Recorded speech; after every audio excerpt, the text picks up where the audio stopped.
সুজির মজাদার dessert recipe একটিবার হলেও বানিয়ে দেখুন।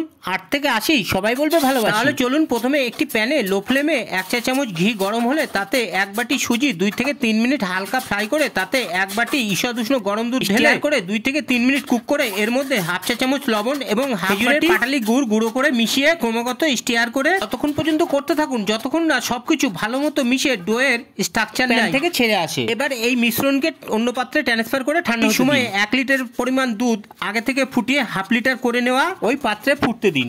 এর সঙ্গে হাফ চা চামচ লবণ এবং হাফ বাটি গুড় মিশিয়ে বেশ গাঢ় হয়ে আসলে 3টে এলাচ ফাটিয়ে দুধের সঙ্গে যোগ করুন। দুধ লো ফ্লেমে ফুটতে দিয়ে সেই সময়ের মধ্যে সুজির মিশ্রণ হাতের তালুতে ঘি মাখিয়ে নিয়ে ভালো মতো চটকিয়ে মেখে শক্ত ধরনের ডো বানিয়ে তার থেকে ছোট ছোট লেচি কেটে গোলাকার বলের আকারে বানিয়ে একে দুধে ছেড়ে 4 থেকে 5 মিনিট ফুটতে দিন। এবার এর মধ্যে কিছু কিশমিশ এবং একটা তেজপাতাকে কুচি করে যোগ করুন। 6 থেকে 7 মিনিট আরও ফুটিয়ে গাঢ় হলে নামিয়ে নিন।